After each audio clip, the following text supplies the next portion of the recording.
नमस्कार दोस्तों, आप सभी लोगों का मेरे इस YouTube चैनल पर बहुत बहुत स्वागत है। तो आज की इस क्लास में हम बात करेंगे आरक्षण पर, रिजर्वेशन पर।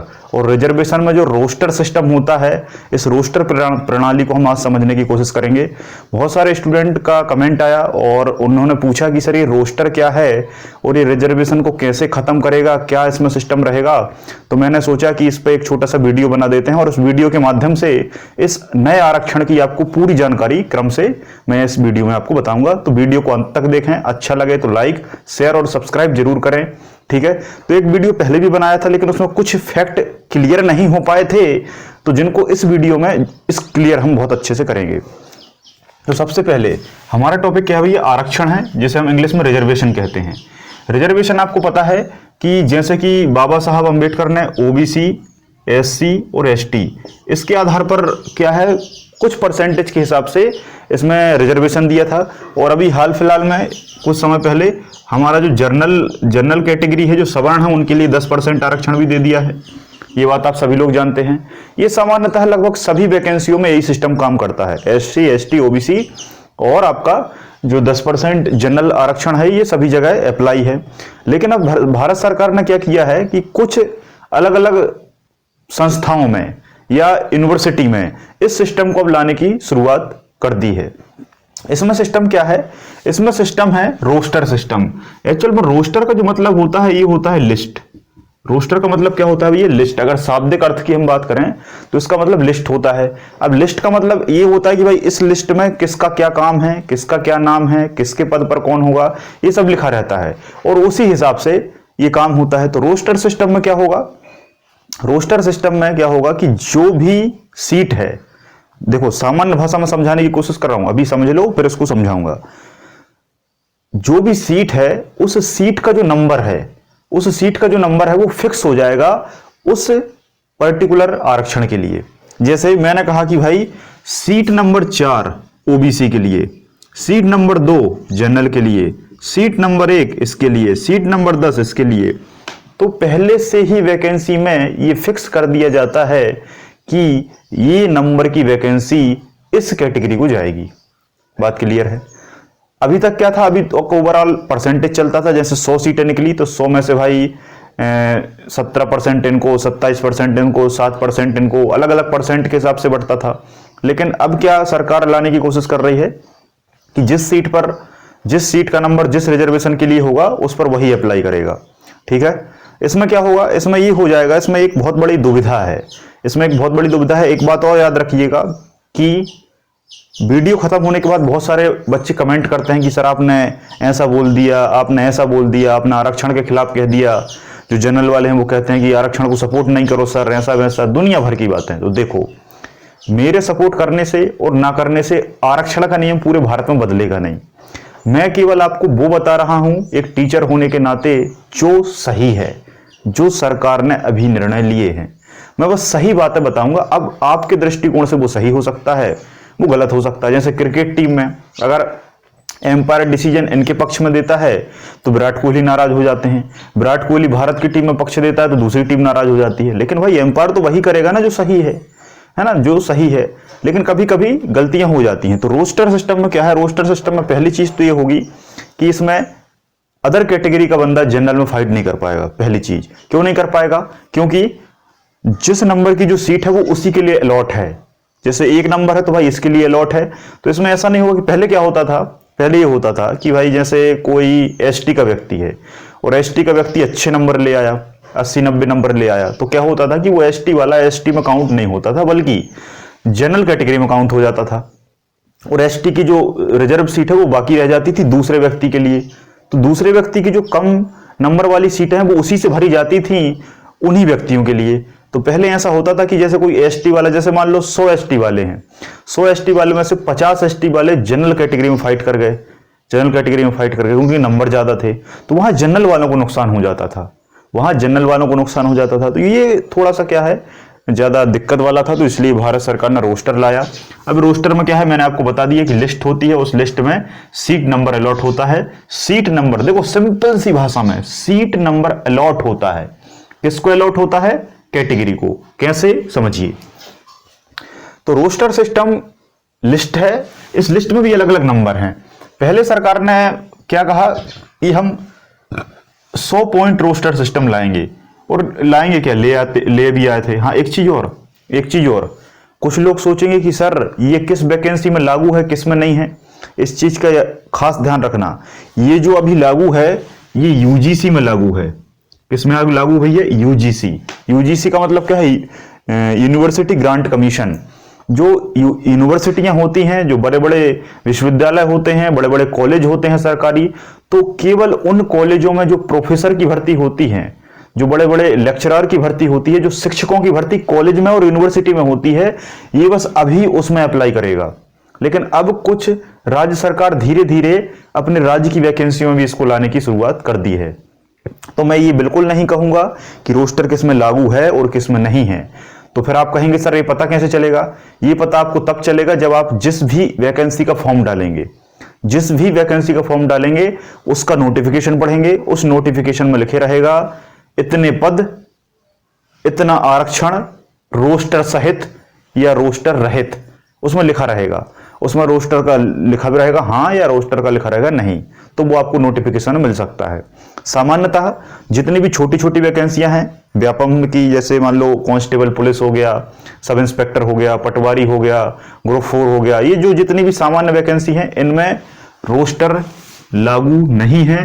ये खुशी की बात है, लेकिन आगे चल के हो भी सकता है। अभी तक किस पे लागू था रोस्टर सिस्टम? ये केवल उस पर लागू है यूनिवर्सिटी वाले जितने भी टीचर होते हैं, जितने भी कॉलेज वाले टीचर होते हैं, उनके लिए ये बस लागू है। ठीक है। अब लेकिन सरकार धीरे धीरे सिविल सेवाओं में इसको लाने की कोशिश कर रही है। जैसे एमपीपीएससी इस बार का रिजल्ट आपने देखा है, जनरल और ओबीसी का जो कट ऑफ है वो लेवल है। तो ये लेवल किसकी वजह से है? रोस्टर की वजह से। रोस्टर लागू हो गया तो ओबीसी वाले जनरल में फाइट नहीं कर पाए, जब जनरल फाइट नहीं कर पाए तो ओबीसी वाले ओबीसी में फाइट करे, इसलिए कट ऑफ बढ़ गया। बात समझ में आ रही है? तो अब धीरे धीरे इस रोस्टर को लागू किया जा रहा है, और मैं बिल्कुल नहीं कहूंगा किस पर लागू है किस पर नहीं है, आप नोटिफिकेशन पढ़िए, लेकिन अभी विश्वविद्यालय में लागू है। अब समझिए, इसमें भी 2 प्रकार हैं। पहला प्रकार, एक है 200 point roster system. 200 point roster system में क्या है कि भाई कोई भी 200 सीटें उठाई जाएंगी। क्या होगा? कोई भी 200 सीटें उठाई जाएंगी, और इन 200 सीटों के जो नंबर है 1 2 3 4 5 6 7 और 200, इनको फिक्स करेंगे। इनको क्या करेंगे? फिक्स करेंगे। कैसे फिक्स? भाई ये जनरल के लिए, ये ओबीसी के लिए, ये एससी के लिए, ये एसटी के लिए, इस नंबर की, कुल मिला के इस नंबर की वैकेंसी पर लिख दिया जाएगा कि इस नंबर की वैकेंसी पर इस कैटेगरी का व्यक्ति ही आएगा। कुल मिला के बात इतनी है। 200 वैकेंसी निकलेंगी, उनमें नंबरिंग होगी, उन नंबरों के सामने लिख दिया जाएगा कि इस नंबर की वैकेंसी इस रिजर्वेशन से भरी जाएगी। बात खत्म हो जाती है। ठीक है।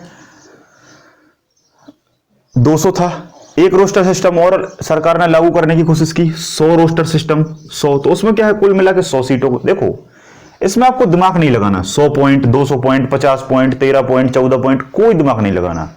जितना पॉइंट है उतनी वैकेंसी को उठाएंगे। जितने पॉइंट का रोस्टर सिस्टम है उतनी वैकेंसी उठाएंगे। बात समझ में आई?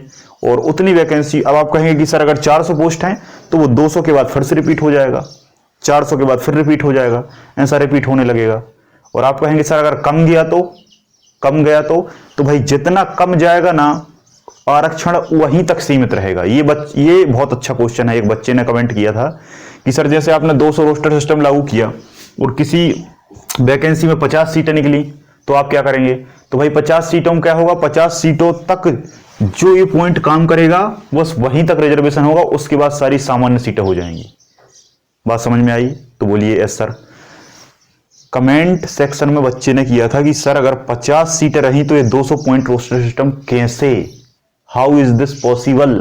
तो ये पॉसिबल इसलिए है क्योंकि 200 में जो सीटें 1 2 3 करके निर्धारित की जा रही हैं, अगर जैसे मान लो 4 सीटें निकली तो 4 तक जो था वही बस अप्लाई रहेगा, 4 के बाद जो है वो सब कैंसिल, वो सब क्या हो जाएगा? कैंसिल, क्योंकि 4 ही सीटें हैं तो 4 सीटों पर जो 4 अलॉट नंबर 1 2 3 किए थे बस वो दे दिया जाएगा। बात समझ में आई? अभी और आगे क्लियर होगा। इसमें एक अच्छी चीज ये थी कि इसकी जो यूनिट थी वो यूनिवर्सिटी यूनिट थी। यूनिवर्सिटी यूनिट का मतलब है क्योंकि पर्टिकुलर कोई कॉलेज या पर्टिकुलर कोई डिपार्टमेंट, जैसे मान लो इतिहास का विभाग है या साइंस का डिपार्टमेंट है, तो डिपार्टमेंटल आधार पर वैकेंसी नहीं होती थी। वैकेंसी कैसे निकलती थी? यूनिवर्सिटी यूनिट पर। देखो समझो, जब वैकेंसी निकलेगी तो वैकेंसी कॉलेज नहीं निकालेगा। इसमें क्या होगा, क्या होता था, वैकेंसी कॉलेज नहीं निकालेगा। कौन निकालेगा वैकेंसी? यूनिवर्सिटी। जब यूनिवर्सिटी वैकेंसी निकालेगी तो क्या 50 वैकेंसी निकलेंगी, 10 वैकेंसी निकलेंगी, 40 वैकेंसी निकलेगी? नहीं। एक यूनिवर्सिटी में 200-200 कॉलेज, 300-300 कॉलेज, 400-400 कॉलेज होते हैं। जब इतने सारे कॉलेज होंगे तो ये हजारों की संख्या में वैकेंसी निकलेगी, 100% निकलेगी। कभी ऐसा नहीं होगा कि 200 से कम वैकेंसी हो, कभी हो ही नहीं सकता। तो इतनी ज्यादा वैकेंसी निकलेंगी क्योंकि पूरी यूनिवर्सिटी इस वैकेंसी को निकालेगी, पूरी यूनिवर्सिटी निकालेगी, एक कॉलेज नहीं निकालेगा।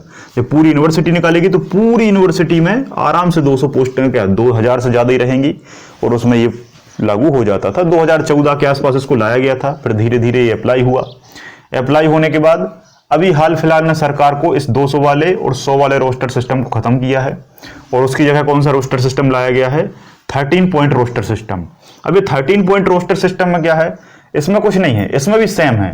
जैसे इसमें नंबर 1, 2 से 200 तक सीटें निर्धारित की जा रही थी, इसमें 1, 2, 3 से 13 तक निर्धारित की जा रही हैं। कैसे, समझिएगा।